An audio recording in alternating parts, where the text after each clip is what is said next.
নমিতা যে এভাবে দড়ি ছেঁড়া হয়ে চলে যেতে পারে এ কথা জলপাইগুড়ির ওরা স্বপ্নেও ভাবতে পারেনি। যে নমিতার মুখ দিয়ে কথা বেরোতো না সে হঠাৎ কিনা স্পষ্ট গলায় বলে বসল, আমি চলে যাব। বলে বসল, এই দাসত্ব বন্ধন থেকে মুক্তি চাই। আশ্রয়দাতাদের কাছে যে কথাটা লজ্জারও বটে, দুঃখেরও বটে, সর্বোপরি অপমানেরও। মামি শাশুড়ি ফেটে পড়লেন মামা শ্বশুর পাথর, আর দিদি শাশুড়ি গাল পাড়তে শুরু করলেন। ও হতভাগী নেমুখ হারামের বেটি, যে মামা শ্বশুর অসময়ে তোকে মাথায় করে এনে আশ্রয় দিয়েছিল তার মুখের ওপর এত বড় কথা। সে তোকে দাস্যবৃত্তি করাতে এনেছিল, ভেতরে ভেতরে এত প্যাঁচ তোর। বলি যাবি কোন চুলোয়? যাবার যদি জায়গা আছে তো এসেছিলি কেন কেতাত্ত হয়ে? পড়েই বা ছিলি কেন এতকাল ধরে? অনিলবাবু ক্লান্ত গলায় বললেন, আহ মা থামো। বৌমার যদি হঠাৎ এখানে অসুবিধে বোধ হয়ে থাকে আর তার প্রতিকারের উপায় আমাদের হাতে না থাকে, বাধা দেওয়ার কথা ওঠে না। মামি শাশুড়ি নমিতার ওই দৃঢ় ঘোষণার পর থেকে সমগ্র সংসারের দিকে তাকিয়ে তাকিয়ে দেখছিলেন, আর তার ভেতরটা ডুকরে ডুকরে উঠছিল। এই সমস্ত কাজ তার ঘাড়েই পড়তে বসল। নমিতা চলে যাবে মানেই তাকেই বিছানা ছেড়ে উঠতে হবে ভোর 5টার সময়। উঠেই গরম জল বসাতে হবে বাড়ি শুদ্ধ সকলের মুখ ধোবার জন্য। হ্যাঁ, হাত মুখ ধোয়ার জলও গরম না করে উপায় নেই এই সময়টা, কারণ কালটা শীতকাল।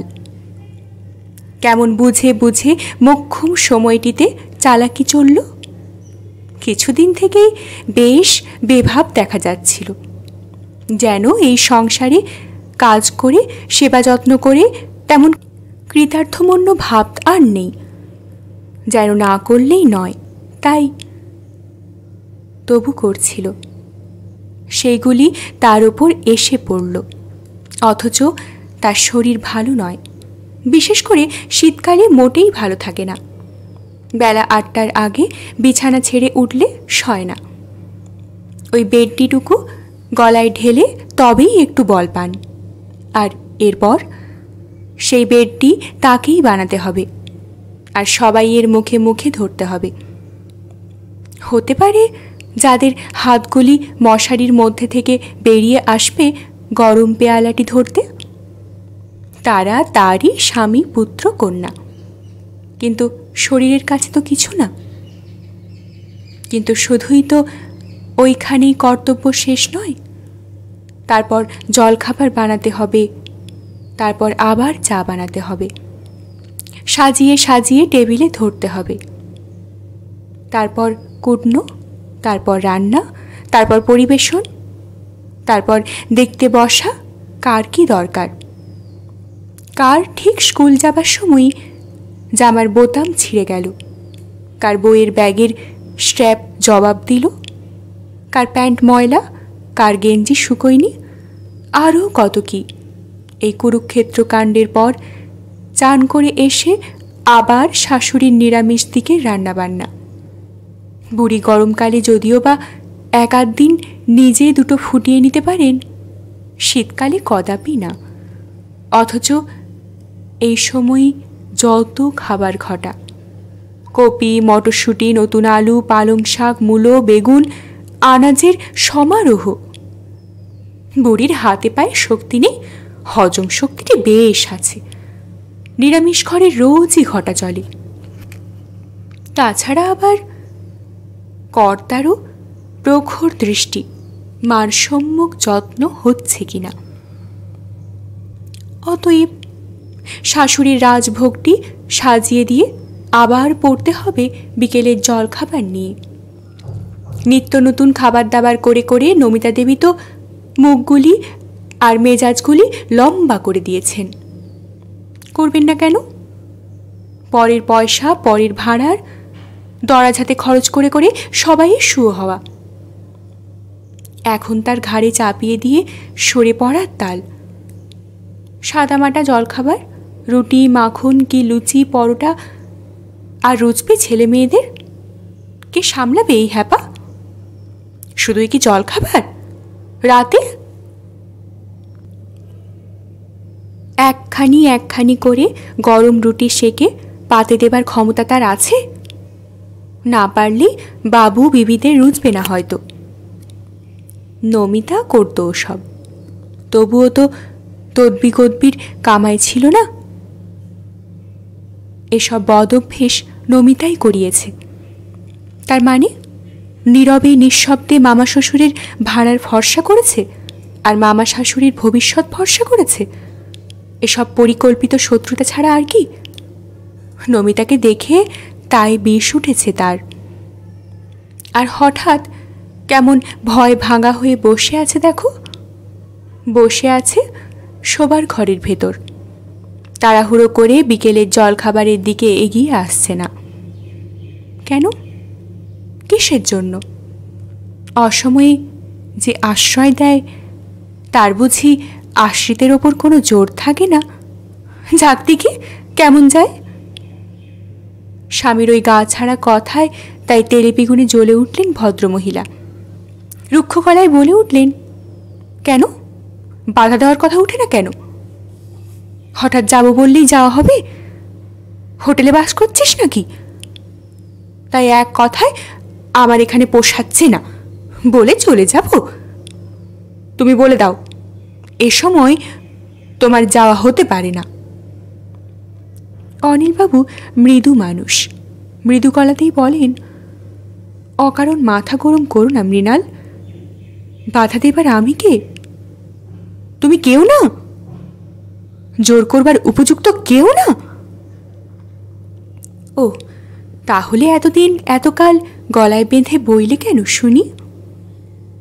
মৃণাল চিৎকার করে বলেন, কেউ যদি নও তুমি, তবে এ যাবৎ ভাত কাপড় দিয়ে পুষলে কেন? আনতে গিয়েছিলে কেন? চেঁচামেচি করে লাভ কি মৃণাল? ওই কেনগুলোর উত্তর যদি নিজেও ভালো জানো। নিপু, রীতা, খোকা, বীরা সবাই তখন ছোট। তোমারও শরীর খারাপ, মা পড়লেন অসুখে। সে সময় বিজুর সন্ন্যাসী হয়ে চলে যাওয়া আমাদের কাছে ভগবানের আশীর্বাদের মতোই লাগেনি কি? মৃণালিনী চাপা তীব্র গলায় বলেন, ও, তার মানে উপকার শুধু আমাদেরই হয়েছিল, ওর কিছু না? তা কেন? উপকার পরস্পরেরই হয়েছিল, কিন্তু উনি যদি এখন এই জীবনে ক্লান্ত হয়ে ওঠেন, বলার কি আছে বলো? চমৎকার, কিছুই নেই। বয়সের মেয়ে তেজ করে একা চলে গিয়ে কোথায় থাকবে, কি করবে, সেটা দেখবার দায়িত্ব নেই তোমার? তুমি ওর একটা গুরুজন নয়? অনিলবাবু মৃদু হেসে বলেন, গুরুজনের ততক্ষণই গুরুদায়িত্ব মৃণাল। লঘুজন যতক্ষণ গুরু লঘু জ্ঞানটুকু রাখে, তারা যদি সে জ্ঞানটায় উপদেশ মানতে না চায়, তখন আর কোন দায়িত্ব? নাবালিকা তো নয়। আমার মনে হচ্ছে ভিজে বেড়ালের খোলসের মধ্যে থেকে তলে তলে কারোর সঙ্গে প্রেম ট্রেম চালিয়ে। আহ মৃণাল, থামো। বেশ, থামছি। তবে এটা জেনো, আমাকে থামিয়ে দিলেও পাড়ার লোককে থামাতে পারবে না। এর সঙ্গে পাড়ার লোকের কি সম্পর্ক? আছে বই কি সম্পর্ক। পাড়ার লোকের সঙ্গে সব কিছুর সম্পর্ক থাকে। তারা ভাবতে বসবে না হঠাৎ এমন চলে যাওয়া? ভেতরে নিশ্চয়ই কিছু ব্যাপার আছে। ভাবতে বসলে নাচার। তোমার আর কি, নাচার বললেই হয়ে গেল। দুষলে লোকে আমাকেই দুষবে, বলবে মামি শাশুড়ি মাকে দুর্ব্যবহার করে তাড়িয়েছে। বললে গায়ে ফোসকা পড়ে না।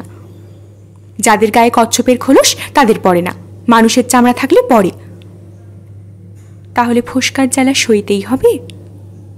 হবে, তবু তুমি ওকে বারণ করবে না? একটা সৎ পরামর্শ দেবে না? ঠিক আছে, দেব, বলেছিলেন অনিলবাবু, এবং নমিতাকে ডেকে বলেছিলেনও।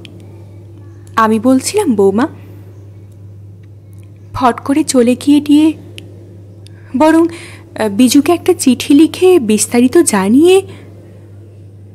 বিস্তারিত লিখবার তো কিছুই নেই মামাবাবু। না মানে এই যে তুমি আর এখানে থাকতে ইচ্ছুক নও সেটা জানতে পারলে হয়তো। কিছুই করবে না।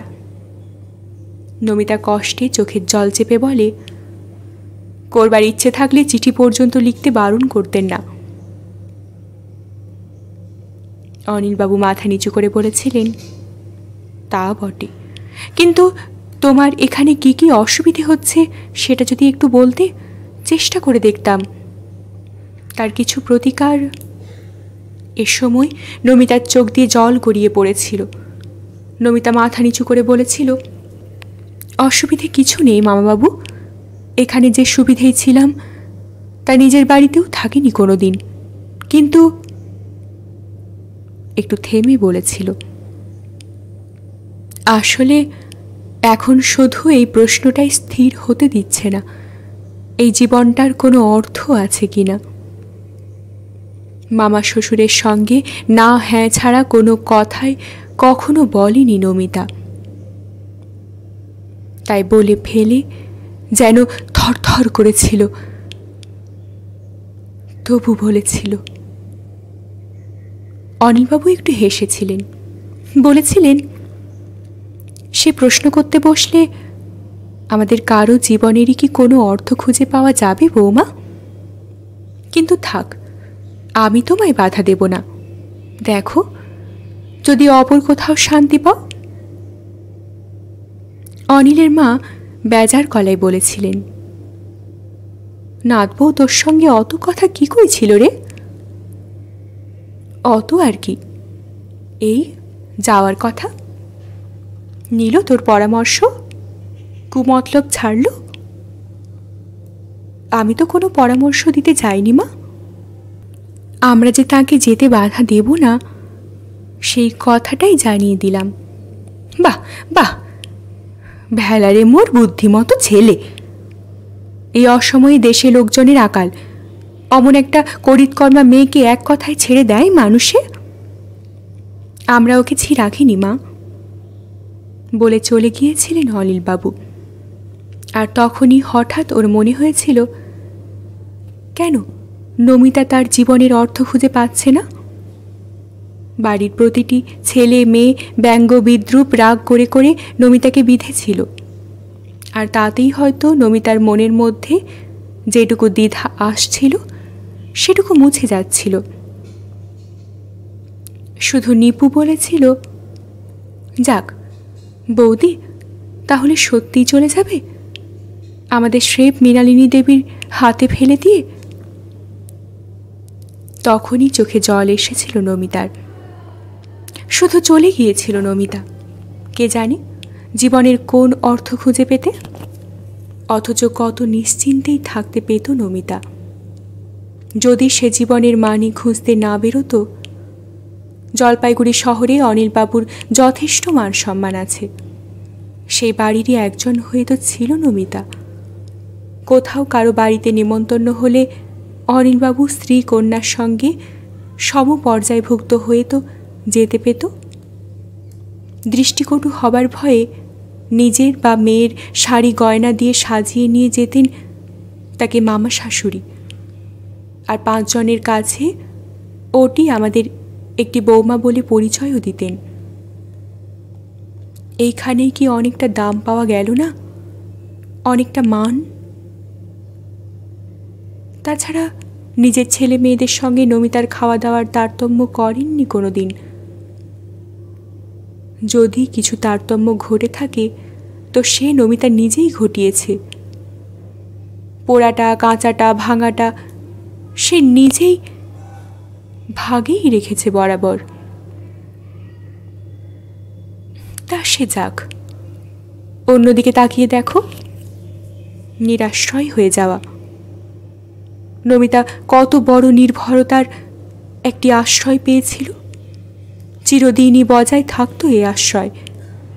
তাছাড়া এ বাড়িতে কেউ কোনো দিন দুধ ছাই করেছে তাকে? বলুক দেখি কেউ। সকলের ওপর কথা। কেউ কোনোদিন নমিতার কর্তৃত্বের ওপর হস্তক্ষেপ করেছে? বড়জোর অনিলবাবু মা কোনোদিন বলেছেন, রোজ দিনই ঘটায় রান্নাবান্না, পরের পয়সায় হাত ধরনি, একটু বিবেচনা করে কাজ করতে হয় নাতবু। কোনোদিন হয়তো অনিলবাবুর স্ত্রী বলেছেন, এই নমিতাই আমাদের পরকাল খেলো, এরপর আর রাঁধুনির রান্না কারোর মুখে রুচবেই না। অবশ্যই রাঁধুনিকে তো আমরা হাত তোলার কাজে কাজ করতে হয়, নিজের হাতের বাহাদুরি দেখাবার স্কোপও পায় না। নমিতা সে স্কোপ পায়। অতএব নমিতা পারে ভালো রান্না রেঁধে হাতের মহিমা দেখাতে। অর্থাৎ নমিতা রান্নাঘর ভাড়ার ঘরের সর্বময়ী কর্ত্রী। যদিও আপন স্বভাবের নম্রতায় সে দুবেলায় জিজ্ঞেস করত, মামিমা বলুন কি রান্না হবে। কিন্তু মামিমা সে ভার নিতেন না, উদার মহিমায় বলে দিতেন, তোমার যা ইচ্ছে করো বাছা, কি রান্না হবে ভাবতে গেলে আমার গায়ে জ্বর আসে। তবে এই অখণ্ড অধিকারের মর্যাদার মধ্যেও জীবনের মান খুঁজে পেল না নমিতা। আর সে খুঁজে না পাওয়ার খানিকটা ভার আবার চাপিয়ে গেল অনামিকার মাথায়। অনামিকায় কি পাচ্ছেন সে মানে তার নিজের জীবনের মানে? অতীতের স্মৃতি হাতড়ালে তো জীবন বলতে একটা ভাঙাচোরা অসমান রং জৌলুসীন বস্তুই চোখে পড়ে। তাই বর্তমানের রীতি অনুযায়ী তার কাছে যখন সাক্ষাৎকারীরা এসে সাক্ষাৎকারটা লিপিবদ্ধ করতে চায়, তখন অতীতের স্মৃতি কথা বলতে গিয়ে কোথাও কোনো সম্পদ সম্বল খুঁজে পান না অনামিকা। অথচ অন্য সকলেরই কাছে কিছু না কিছু, মানে কবি সাহিত্যিকদের অথবা স্মৃতি কথার খাতায় সিঁড়ি ধরে নেমে যান অনেক গভীরে, যেখানে হাত ডোবালেই মুঠোয় উঠে আসে মুঠো ভর্তি মণিমুক্ত। সেই টলটলে নিটোল মুক্তগুলি দিয়ে গাঁথা যায় স্মৃতিকথার মালা। অনামিকার গোপন ভাড়ারে মণিমুক্তার বালাই নেই। তাই কোনো কোনো পত্রিকার বিশেষ ফিচারের তালিকায় যখন অনামিকা দেবীর পালা আসে, তখন প্রশ্নের উত্তর দিতে রীতিমতো বিপদেই পড়ে যান অনামিকা। হেসে বলেন, আমার মতন জীবন্ত বাংলাদেশের হাজার হাজার মেয়ের, তার মধ্যে কেউ সংসার করে, কেউ চাকরি করে, কেউ গান গায়, আমি গল্প লিখি, এই পর্যন্ত। এছাড়া তো কই বাড়িতে কিছুই দেখতে পাচ্ছি না। ওরা বলে, আপনার বড় বেশি বিনয়, লেখা মানেই তো তার অন্তরালে অনেক কিছু। কোথা থেকে পেলেন প্রেরণা? উদ্বুদ্ধ হলেন কোন যন্ত্রণায়? কার কার প্রভাব পড়েছে আপনার ওপর? ইত্যাদি ইত্যাদি। উত্তর দিতে বেশ মুশকিলে পড়তে হয়। এসব কি বলার কথা? না বলার মতো কথা। তবু বকিয়ে মারে। এই তো সেদিন একটা রোগা রোগা নিরীহ চেহারার ছেলে কোন এক পত্রিকার তরফ থেকে এসে প্রায় হিমশিম খাইয়ে দিয়েছিল অনামিকা দেবীকে। বায়না অবশ্য সেই একই, ভাষাও তাই। আমাদের কাগজে তাবৎ সাহিত্যিকের স্মৃতি ছাপা হয়ে গিয়েছে, অথচ আপনারটা এখনো পাইনি। এই যে ছেদ কথা, তা বুঝতে দেরি হয় না কারোরই।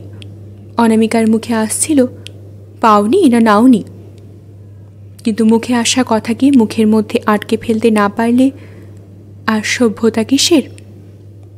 তাই শুধু বললেন, ও। ছেলেটি উদাত্ত গলায় বলল, ঠিকানাটা জানা ছিল না কি না? আপনার ঠিকানা জোগাড় করতে কি কম বেগ পেয়েছি? বহু কষ্টে। এবারও অনামিকা বলতে পারতেন, আশ্চর্য তো, অথচ বাজারে কম করেও আমার শখানা বই চালু আছে, অতএব তাদের প্রকাশকও আছে, এবং প্রকাশকের ঘরে অবশ্যই আমার ঠিকানা আছে। তাছাড়া বাজার প্রচলিত বহু পত্রিকাতেই আমার কলমের আনাগোনা আছে। সেখানেও একটু খোঁজ করলেই ঠিকানাটা হাতে এসে যেত। বেশি খাটতেও হতো না, যেহেতু টেলিফোন নামক একটা যন্ত্র মানুষের অনেক খাটুনি বাঁচাবার জন্য সদা প্রস্তুত। কিন্তু বলে লাভ কি? বেচারি সাজিয়ে গুছিয়ে একটা জুৎসই কৈফিয়ত খাড়া করে আবেগের মাথায় কথা বলতে এসেছে। ওই আবেগের ওপর বরফ জল ঢেলে দিয়ে কি হবে? তার থেকে খুব আক্ষেপের সুরে বলা ভালো, ইস তাই তো, তাহলে তো খুব কষ্ট হয়েছে তোমার। এবার ওপক্ষের ভদ্রতার পালা।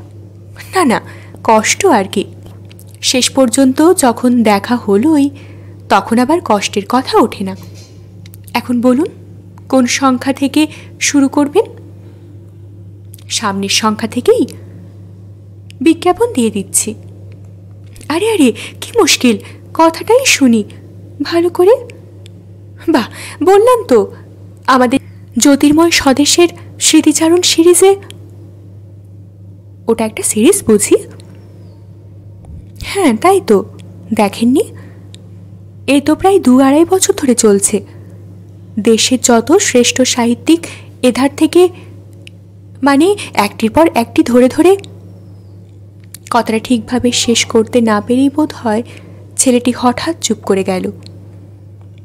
অনামিকার মনে হলো ও বোধহয় বলতে যাচ্ছিল, এক ধার থেকে কোতল করেছি, অথবা একটির পর একটি ধরে ধরে হাড়ি কাঠে ফেলেছি আর কোপ দিয়েছি। বলল না শুধু সে ভদ্রতার দায়, যে দায়ে মুখের আগায় এসে যাওয়া কথাকে আবার ফিরিয়ে নিয়ে আটকে ফেলতে হয়। তবু অসমাপ্ত কথারই উত্তর দেন অনামিকা, যত শ্রেষ্ঠদের। কিন্তু তার মধ্যে আমাকে কেন? এ কি বলছেন? আপনাকে না হলে তো সিরিজ পূরণ হয় না। নবীন প্রবীণ সবাই মিলিয়ে প্রায় 80 জনের স্মৃতিচারণ হয়ে গেছে। হঠাৎ ওর স্মৃতিচারণ শব্দটা গোচারণের মতোই লাগলো অনামিকার, হয়তো ওই 80 শব্দটার প্রতিক্রিয়াতেই। অনামিকার পুলকিত হবারই কথা। বাংলাদেশের যে এতগুলি শ্রেষ্ঠ সাহিত্যিক আছেন এ খবরটি পুলকেরই বই কি? তবে বোঝা গেল না হলেন কি না পুলকিত, বরং যেন বিষণ্ণভাবেই বললেন, তবে আর কি, হয়েই তো গেছে অনেক। তা বললে তো চলবে না, আপনারটা চাই। কিন্তু আমি তো মোটেই নিজেকে আপনাদের ওই শ্রেষ্ঠ শ্রেষ্ঠ ভাবি না। আপনি না ভাবুন, দেশ ভাবে। ছেলেটির কণ্ঠ উদ্দীপ্ত, আর দেশ জানতে চায় কেমন করে বিকশিত হলো এই প্রতিভা। শৈশব, বাল্য, যৌবন সব কিছুর মধ্য দিয়ে কিভাবে, কিন্তু আমি তো কিছুই দেখতে পাই না। অনামিকার গলায় হতাশা। রেলগাড়িতে চড়ে জানলা দিয়ে মুখ বাড়িয়ে ফেলে আসা পথটা দেখলে যেমন একজোড়া রেল লাইন ছাড়া আর কিছুই বিশেষ চোখে পড়ে না, আমারও প্রায় তাই। একটা বাঁধা লাইনের ওপর দিয়ে চলে আসা, এই কথা জন্মেছি, একদিন না একদিন মরবেই নিশ্চিত। এই দুটো জংশন স্টেশনের মাঝখানেই ওই পথটি। মাঝখানে স্টেশনে স্টেশনে কখনো কখনো থেমেছি, জিরোচ্ছি, কখনো ছুটছি। আপনাদের সঙ্গে কথায় কে পারবে? কথাতেই তো মাত করেছেন, কিন্তু আমি ওসব কথাই ভুলছি না। আমি এডিটরকে কথা দিয়ে এসেছি, বিজ্ঞাপন দিন আপনি। আমি ওর সঙ্গে সব ব্যবস্থা ঠিক করে ফেলেছি। তুমি তো আমার ঠিকানাই জানতে না, প্রত্যক্ষ দেখোনি কখনো, এরকম কথা দিলে যে। ছেলেটি একটি অলৌকিক হাসি হাসল, তারপর বলল, নিজের ওপর আস্থা থাকা দরকার। যাক, কবে দিচ্ছেন বলুন? কবে কি, আদৌ তো দিচ্ছি না।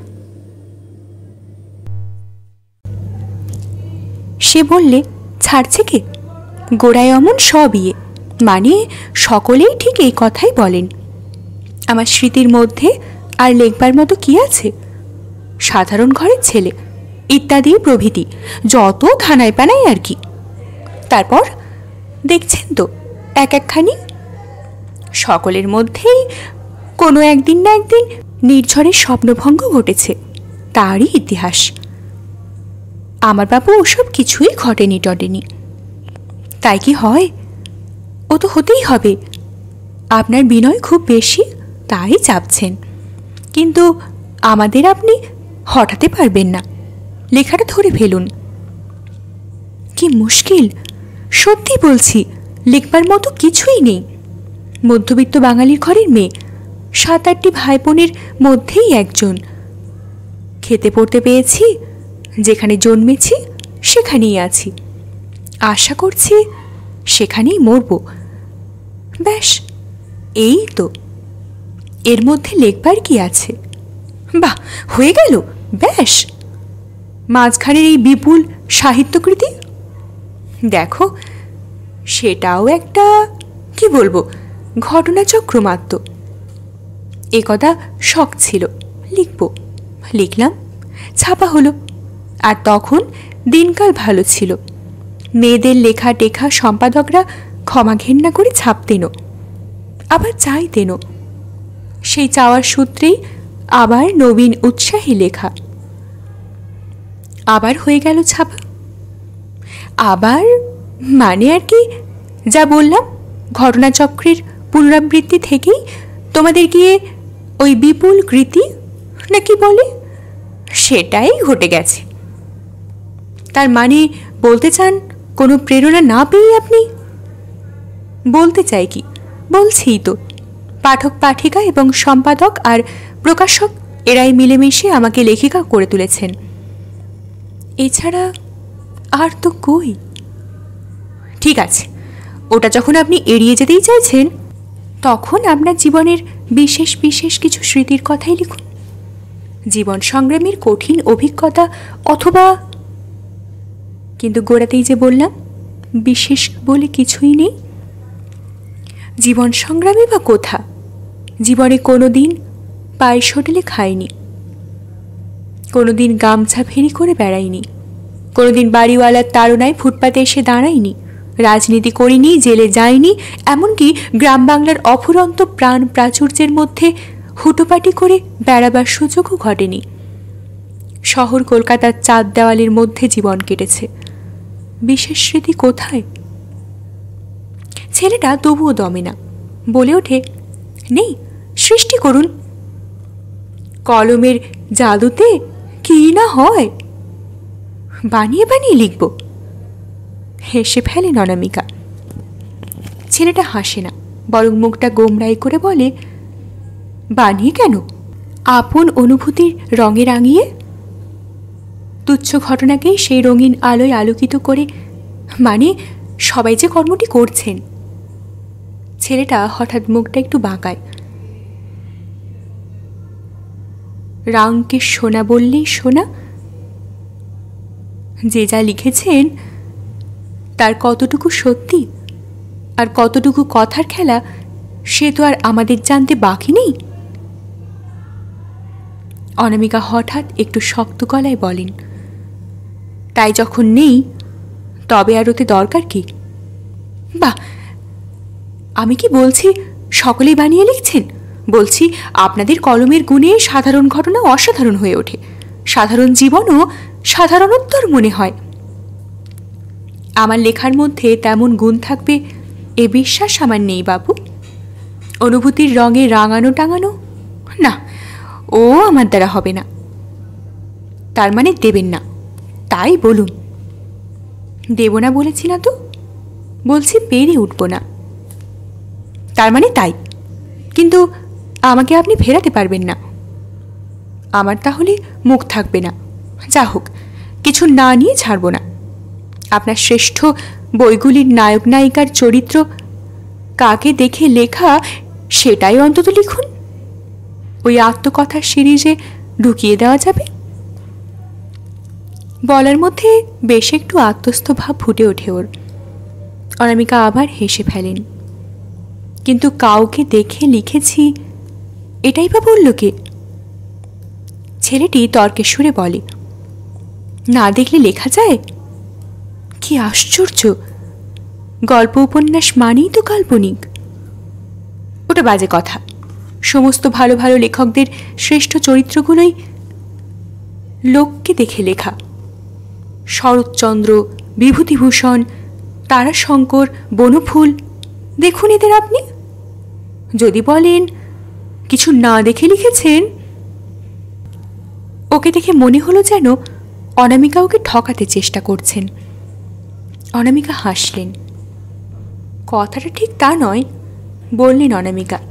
দেখতে তো হবেই, দেখার জগৎ থেকেই লেখার জগৎ। আমি শুধু এই কথাই বলছি, আমি অন্তত কোনো বিশেষ একজনকে দেখে ঠিক তাকে এঁটে ফেলতে পারি না, অথবা সেটা আমার হাতে আসেই না। অনেককে দেখে দেখে একজনকে আঁকি, অনেকের কথা আহরণ করে একজনের মুখে কথা ফোটাই। আমার পদ্ধতি এই। তাই হয়তো অনেকেই ভেবে বসে আমায় নিয়ে লেখা। তোমরাও খুঁজতে বসো, দেখি কাকে নিয়ে লেখা। অনামিকা একটু থামেন, তারপর বলেন, জানি না কোনো একজন মানুষকে যথাযথ রেখে গল্প লেখা যায় কিনা। শ্রীকান্ত কি যথাযথ? কিন্তু সে যাক, অন্যের কথা আমি বলতে পারবো না, আমার কথাই আমি বলছি। আমি সবাইকে নিয়েই লিখি, অথবা কাউকে নিয়েই লিখি না। ছেলেটা উত্তেজিত হয়। ছেলেটা টেবিলে একটা ঘুষি মেরে বলে, তবে কি আপনি বলতে চান ওই যে আপনার কি যেন একটা বইটা, হ্যাঁ একাকী, বইটার নায়িকার মধ্যে আপনার নিজের জীবনের ছাপ আদৌ পড়েনি? অনামিকা ঈষৎ চমকান, অবাক গলায় বলেন, একাকী? ও বইটার নায়িকা তো একজন গায়িকা। তাতে কি? আপনি না হয় একজন লেখিকা, ওটুকু তো চাপা দেবেনি। তাছাড়া সব মিলেছে, সেখানেও নায়িকা আনম্যারিড, এখানেও আপনি। অনামিকা চেয়ার থেকে উঠে দাঁড়ান, মৃদু হেসে বলেন, তবে আর ভাবনা কি, আত্মজীবনে তো লিখেই ফেলেছি। ইচ্ছে হলে ওটাই তোমাদের কাগজে ছাপিয়ে দিতে পারো। ওটাই মানে ওই ছাপা বইটা? তাছাড়া আর উপায় কি? একটা লোকের তো একটাই জীবন, অতএব আত্মজীবনীও 2-10টা হতে পারে না। এটা আপনি রাগ করে বলছেন। নাছুরবান্দা ছেলেটি ধৈর্যের সঙ্গে বলে, হতে পারে আপনার অজ্ঞাত সারেই ওই ছাপটা এসে পড়েছে। লেখকদের এমন হয়। হয় এমন বলছো? অনামিকা যেন কাঠগড়া থেকে নামার ভঙ্গিতে হাঁপ ফেলে বলেন, তাহলে তো বাঁচাই গেল। আপনি ঠাট্টা করেছেন? আরে ঠাট্টা করবো কেন, স্বস্তি পেলাম তাই। কিন্তু আর তো বসতে পারছি না, একটু কাজ আছে। কিন্তু ওই ইঙ্গিতটুকুতেই কি কাজ হয়? পাগল! শেষ পর্যন্ত প্রতিশ্রুতি না নিয়ে ছাড়বে নাকি সেই সম্পাদক প্রেরিত ছেলেটি? শেষ পর্যন্ত রফা। কেন স্মৃতিকথা লিখলাম না? লিখতে হয়েছিল সেটা অনামিকা দেবীকে। জ্যোতির্ময় স্বদেশ এর সেই স্মৃতিচারণ সিরিজেই ঢুকিয়ে দিয়েছিল তারা লেখাটা। কিন্তু লেখাটা কি খুব সহজ হয়েছিল অনামিকার কাছে? কেন লিখলাম না? 80 জন নবীন এবং প্রবীণ লেখক লেখিকা যা করলেন তা আমি কেন করলাম না? এটা লেখা খুব সোজা নয়, কিন্তু অনামিকা কোন স্মৃতির সমুদ্রে ডুব দেবেন, কোন স্মৃতির সৌরভে ঘ্রাণ নেবেন? অনামিকা কি তার সেই ঘষা পয়সার মতো শৈশবটাকে তুলে ধরে বলবেন, দেখো দেখো কি অকিঞ্চিৎকর, এই জন্যেই লিখলাম না? তা হয় না। তাই কেন লিখলাম না বলতে অনেকটাই লিখতে হয়। অথচ সত্যিই বা কেন লিখলেন না? লেখা কি যেত না? বকুলের জীবনটাকে কি গুছিয়ে গাছিয়ে তুলে ধরা যেত না? নির্ঝরের স্বপ্নভঙ্গের মতো সহসা প্রবল একটা কিছু ঘটে না যাক। কোথাও কি পাথরের ফাটল বেয়ে ঝর্নার জল এসে আছড়ে পড়েনি? পড়েছে বই কি, উঠেছে তার কলধ্বনি। হয়তো ওই থেকেই দিব্যি একখানা স্মৃতিচারণ হতে পারত। কিন্তু নিজের সম্পর্কে ভারী কুণ্ঠা অনামিকার, নিজের সম্পর্কে মূল্যবোধের বড়ই অভাব। একেবারে অন্তরের অন্তঃস্থলে সেই বকুল নামের তুচ্ছ মেয়েটাকে ছাড়া আর কাউকেই দেখতে পান না। নিন্দা, খ্যাতি, প্রশংসা, অপ্রশংসার মালায় মোড়া অনামিকা দেবী সেই বকুলটাকে আশ্রয় দিয়ে রেখেছেন মাত্র, আবৃত করে রেখেছেন তার তুচ্ছতাকে। তাই অনুরোধ উপরোধের ছায়া দেখলেই ঠেকাতে বসেন। কিন্তু কেন এই অনুরোধ উপরোধ? কেন ওই ৮০ জনের পর আরও ৮০ জনের জন্য ছুটোছুটি? কোথাও কোনোখানে কি শ্রদ্ধা আছে? আছে আগ্রহ, ভালোবাসা, সমীহ? যদি থাকে তবে কেনই বা বারবার মনে হয় ওই সিরিজ আর ফিচার, সাক্ষাৎকার আর সমাচার, স্বাক্ষর সংগ্রহ আর অভিমত? কি মূল্য এসবের, ব্যবসায়িক মূল্য ছাড়া? এ যুগে কোথায় সেই প্রতিভার প্রতি সমীহ, জ্যেষ্ঠজনের প্রতি শ্রদ্ধা, পণ্ডিতজনের কথার প্রতি আস্থা? এ যুগ আত্মপ্রেমী। ওই যে রোগা রোগা কালো কালো ছেলেটা, যে নাকি নাছোড়বান্দার ভূমিকা নিয়ে এতক্ষণ বকিয়ে গেল, সে কি সত্যি এই সাক্ষাৎকারের মাধ্যমে অনামিকা দেবী নামের লেখিকাটিকে বুঝতে চেষ্টা করেছিল? তার বক্তব্যের মধ্যেকার সুরটি শুনতে পেয়েছিল? অন্তত তাকিয়েছিল কৌতূহলের দৃষ্টিতে। পাগল না খ্যাপা? যা করতে এসেছি তা করেই ছাড়ব, এছাড়া আর কোনো মনোভাবই ছিল না ওর। আর ওদের ওই জ্যোতির্ময় স্বদেশ এর পৃষ্ঠায় যাদের নাম সাজিয়ে রেখেছে আর রাখতে চাইছে, তাদেরই যে ধন্য করছে, এমন একটি আত্মসন্তুষ্টি ছিল ওর মধ্যে। ছিল, আছে, থাকবে। বিশেষ করে মহিলা লেখিকাদের ব্যাপারে যাতে তুলেছি, ভাবটি বিদ্যমান থাকে বই কি, না থাকবেই বা কেন? যুগ যুগান্তরের সংস্কার কি যাবার? ছেলেটা চলে যাবার পর অনামিকা টেবিলের ধারে এসে বসলেন। বেশ কিছুক্ষণ থেকে একটা উপন্যাসের প্লট মনের মধ্যে আনাগোনা করছে। তার গোড়া বাঁধা স্বরূপ সেদিন পাতা ২ লিখেই রেখেছিলেন। সেটাই উল্টে দেখতে ইচ্ছে হলো। আজ মনে হচ্ছে কোথাও যাবার নেই, লেখাটা খানিকটা এগিয়ে ফেলা যেতে পারে। খাতাটা টেনে নিয়ে চোখ বুঝলেন। যে জীবনের কোথাও কোনো প্রত্যাশা নেই, নেই কোনো আলো, আশা, রং, সে জীবনটাকেও বাঁচিয়ে রাখবার জন্য কেন এই আপ্রাণ প্রয়াস? পৃথিবীতে আরও কিছুদিন টিকে থাকার জন্য কেন এই ধুলোধুলি? ডাক্তার চলে যাবার পর বিছানার ধাবের জানলা দিয়ে পড়ন্ত বিকেলের আকাশের দিকে তাকিয়ে প্রৌঢ় শিবেশ্বর খাস্তির একটা গভীর নিঃশ্বাস ফেললেন। তবে কি মানুষের সবচেয়ে বড় প্রেমাস্পদ এই পৃথিবীটাই? সবখানের সব আশ্রয় ভেঙে গুঁড়ো হয়ে গেলেও, জীবনের সব আকর্ষণ ধূসর হয়ে গেলেও, এই পৃথিবীটাই তার অনন্ত আকর্ষণের পসরা সাজিয়ে নিয়ে বলে, কেউ না থাকুক, আমি তো আছি, আর তুমিও আছো। আমি আর তুমি এটুকুই কি কম? এটুকুই তো সব। তুমি আর আমির মধ্যে তো সমস্ত সম্পূর্ণতা, সব কিছু স্বাদ। হয়তো তাই, তা নইলে আমি বা কেন এখনো ডাক্তার ডাকছি, ওষুধ খাচ্ছি, সাবধানতার সব বিধি পালন করছি? এ কি শুধু আমার অনেক পয়সা আছে বলে, এই অপরিমিত পয়সা না থাকলে কি আমি বাঁচার চেষ্টায়। আর লেখা হয়নি। টেলিফোনটা ডেকে উঠল, যেমন সবসময় ডাকে, চিন্তার গভীর থেকে চুলের মুঠি ধরে টেনে এনে খোলা উঠোনে আছাড় মারতে। তবু খুব শান্ত গলায় প্রশ্ন করতে হয়, আপনি কে বলছেন? হ্যাঁ, আমি অনামিকা দেবী কথা বলছি।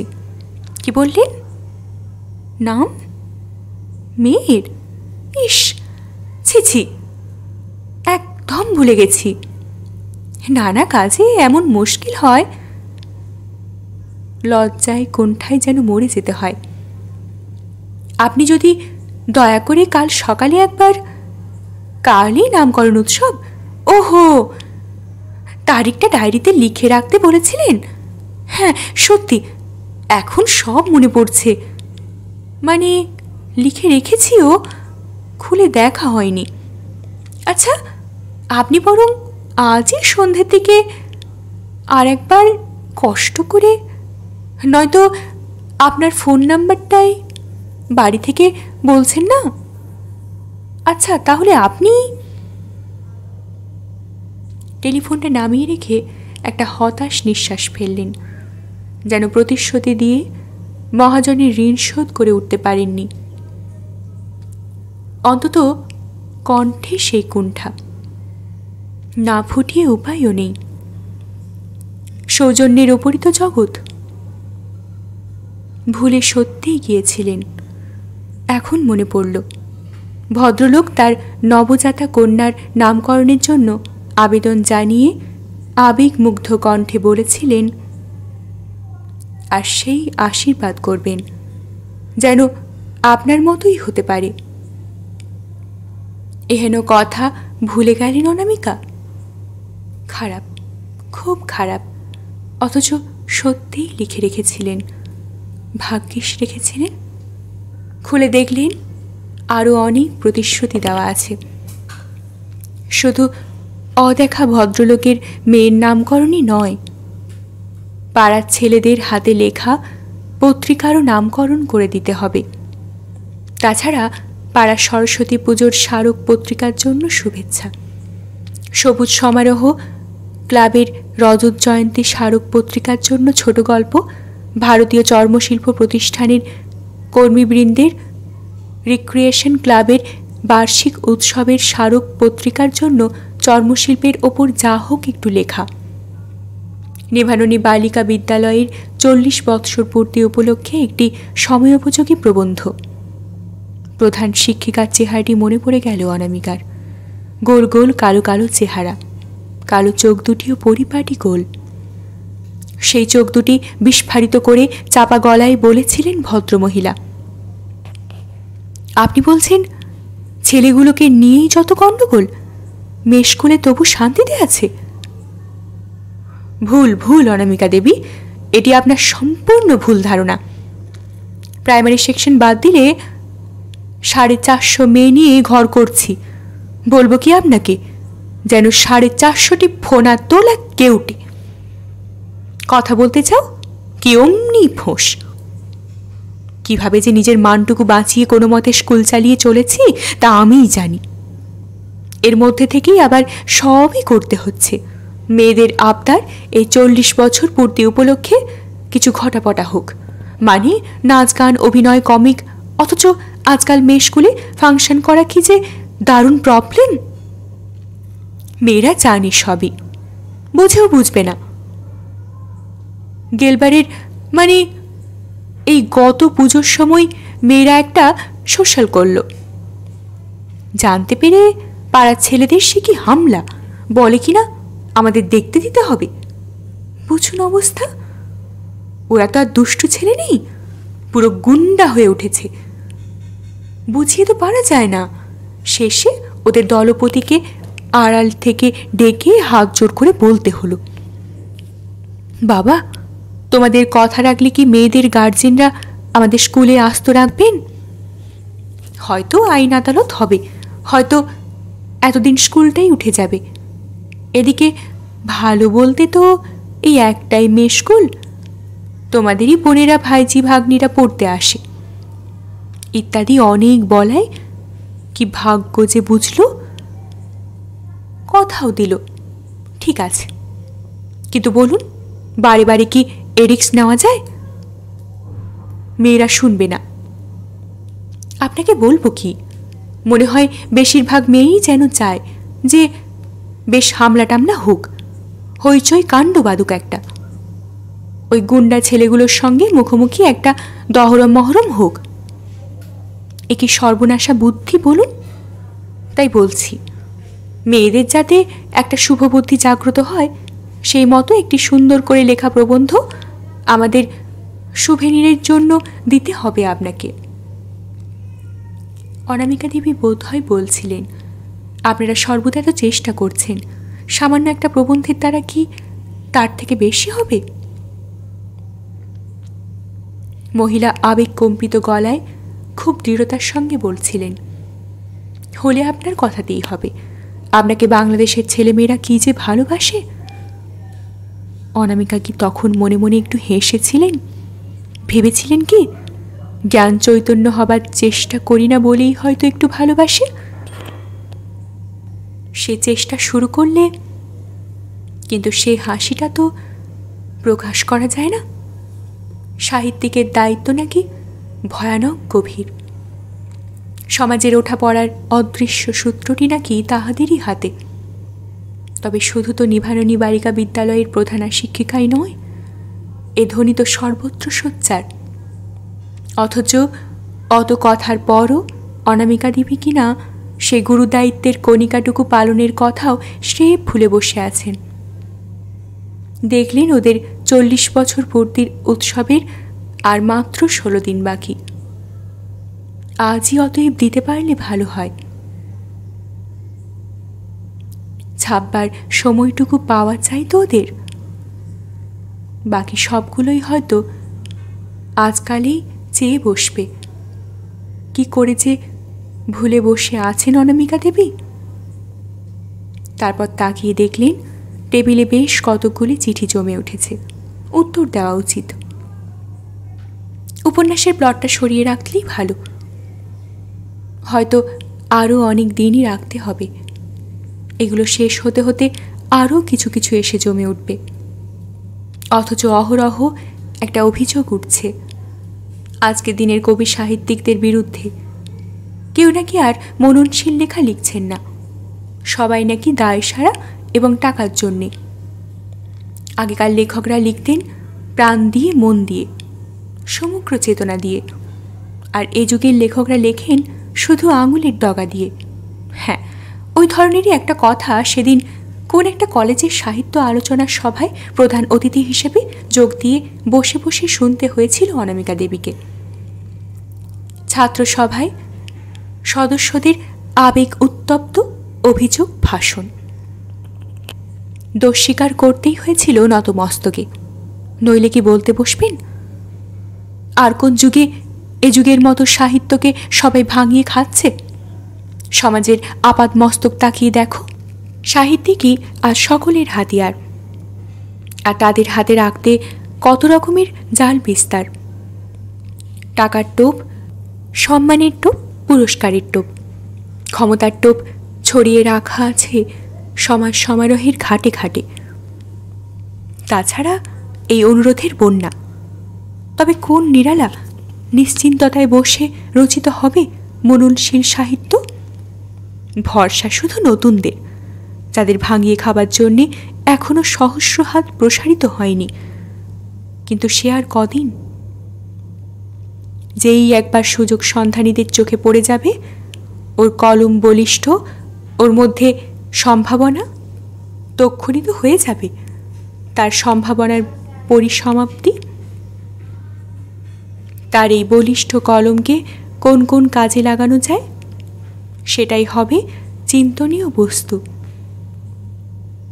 যদি আজকাল পরশু তরশু তারপর দিন শুধু লেখাটা লিখতে পেতাম, জীবনের সব মূল্য হারিয়েও বেঁচে থাকার চেষ্টাটা যার অব্যাহত, সেই ব্যাধিগ্রস্ত প্রৌঢ় শিবেশ্বর খাস্তগিরের জীবনীটা। একটা নিঃশ্বাস ফেলে নিভানুনি বালিকা বিদ্যালয়ের বালিকাদের জ্ঞানদানের খসড়াটা তৈরি করতে করতে কয়েকটা নাম লিখে রাখলেন এক টুকরো কাগজে। শুনতে মিষ্টি অথচ অসাধারণ। কেউ কোনোদিন মেয়েদের তেমন নাম রাখেনি এমন দুরূহ। মহাভারতের অপ্রচলিত অধ্যায় থেকে অজানা কোনো নায়িকার এমনই গোটা কয়েক। কোনোটাই হয়তো রাখবেন না, নিজেরাই নিজেদের পছন্দের রাখবেন। তবু অনামিকার কর্তব্যটা তো পালন করতে হলো। কিন্তু কলম নামিয়ে রেখে ভাবতে বসলেন কেন অনামিকা?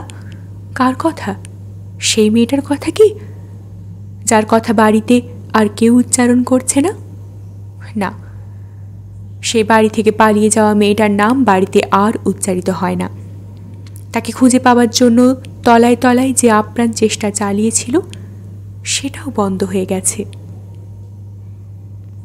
সংসারে যেন একটা কৃষ্ণ জবনিকা পড়ে গেছে সেই মেয়েটার উপর।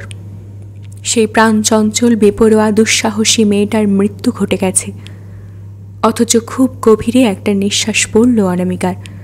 অথচ ওকে যদি অন্তত ওর মাও বুঝতে পারত, পারেনি। ছোট্ট থেকে ও যে অভিভাবকদের ইচ্ছের ছাঁচের ঢালাই না হয়ে নিজের গড়নে গড়ে উঠেছে, এই অপরাধেই তিরস্কৃত হয়েছে। ওর কাছে সত্যের যে একটা মূর্তি আছে, সেই মূর্তিটার দিকে কেউ তাকিয়ে দেখেনি, সেটাকে উচ্ছৃঙ্খলতা বলে গণ্য করেছে। অথচ অনামিকা, বাড়িতে আরও কত ছেলে মেয়ে, তবু বরাবর তার নারী চিত্তের সহজাত বাৎসল্যের ব্যাকুলতাটুকু ওই উদ্ধত অবিনয়ী বেপরোয়া মেয়েটাকে ঘিরেই আবর্তিত হয়েছে। যারা এখনও চ্যানেলটি সাবস্ক্রাইব করেননি তারা প্লিজ চ্যানেলটি সাবস্ক্রাইব করবেন। ভিডিওর নোটিফিকেশন তৎক্ষণাৎ পেতে অবশ্যই বেল আইকন প্রেস করে রাখবেন। আপনাদের মূল্যবান অভিমত কমেন্টের মাধ্যমে আমাকে অবশ্যই জানাবেন। আরও কী কী পাঠ শুনতে চান কমেন্টে জানাবেন। অবশ্যই সাবস্ক্রাইব করে আমায় উৎসাহিত করবেন, সাথে থাকবেন। ধন্যবাদ।